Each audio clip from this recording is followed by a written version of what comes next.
Hello and welcome to the Tipsy Beekeeper. I do urban beekeeping, homemade winemaking, and homemade mead making.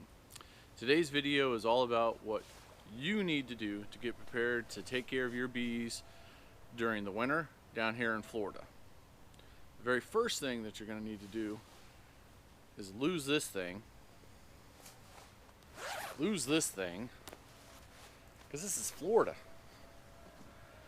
This is the middle of January, and it is a beautiful 65, 68 degrees out, and the sun's not even all the way up into the middle of the sky yet. So it's probably going to hit 73. The very next thing that you need to do is you need to get yourself a nice chair, because you're done. All your prep work for beekeeping in Florida is done for the winter. Today I'm drinking some of this absolutely wonderful Jack Daniel's Tennessee honey whiskey that was sent to me from one of my subscribers. This stuff is fantastic. It is very smooth and got that nice little honey taste to it at the end.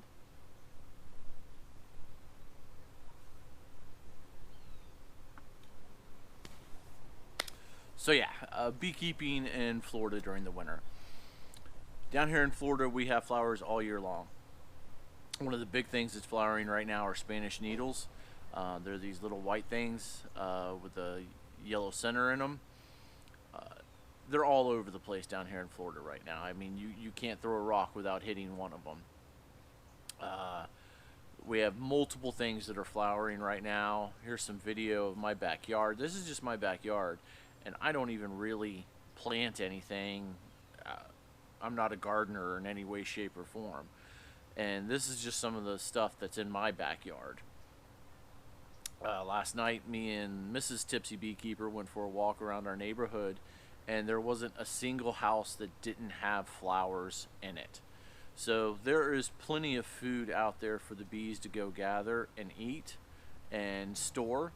The only thing that holds them back is the general rule of thumb is they don't leave the beehive unless it's above 55 degrees, which it gets above 55 degrees almost every single day down here in Florida. Only maybe 8 days out of the year do we ever get down to actual freezing in the 30 temperatures.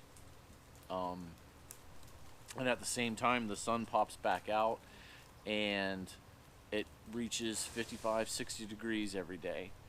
One of the things you can do, which you don't have to, is feed your bees during the winter down here in Florida. I give the entire hive 1 to 2 jars of sugar water a week, 32 ounces, just because they've got plenty of stores, honey stores inside there that I'm let them keep to make it through the winter. So there's no reason to really feed them, except for I'm just trying to give them a boost. That way when winter is over with, they come out strong, and they come out take evasive action, blasting away. The Rebel Hive, on the other hand, if you've been following along, they're a little bit weaker of a hive. Their numbers aren't as high because I rescued them from a house that was being destroyed. So I'm feeding them sugar water as much as they want. Every single time they empty their 32-ounce jar, I replace it. Just because they need to build up their numbers. The queen needs to know that they have food and supplies so that she keeps laying eggs, and they get their numbers up so that they can defend themselves, and they can defend their hive box, and that they can go and get supplies. But just to show you how the bees take care of themselves during the winter, we went all Mandalorian on them. A friend of mine brought over his thermal camera, and we took some pictures and some videos, and you can see the yellow places in these pictures. That's the heat signature of the bees, keeping themselves nice and warm inside the boxes. The darker colored areas are where it's cold.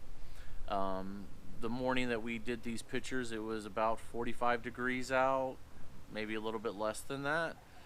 So you can see that they're nice and warm inside that box. Then we took the camera and we put it underneath the hive so you could see up through the screened bottom that we have in there, and you can see very, very bright yellows and very, very bright oranges, showing how warm it is inside that box. So even though it was 45 degrees outside and all they have between them and the outside is about a half-inch thick piece of wood, it was at least 85, 90 degrees inside that box. They were warmer than Luke Skywalker and a tauntaun. It's my smell of that, kid. But it'll keep you warm. The bees know what they're doing, and they don't need taken care of. Where up north, beekeepers, they have to insulate their boxes, and they take and make sugar cubes and put them inside the boxes, and basically leave their bees alone because they can't open up the boxes, otherwise all the heat comes out and they'll die. Where down here in Florida, they keep collecting and they keep storing food all year long because it gets above 55 degrees. Basically all they do at night is they shut down the blast There's nothing more we can do tonight. The shielders must be closed.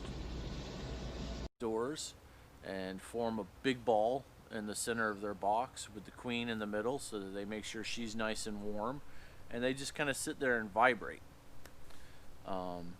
And they eat their stored honeys and stored pollen supplies to keep warm. But you can see this is the middle of January. They are still moving and grooving. So I'm especially really happy with the Rebel Hive over here. They're doing great. I see tons more movement coming from them nowadays. So if I get a day that's above 80 degrees or about 80 degrees, I'll open them up and show everybody how well they're doing. So really, yeah, that's it. You don't do anything different down here in Florida than you do in the middle of the summer for your bees because you don't have to. So from the Tipsy Beekeeper, bottoms up till next time.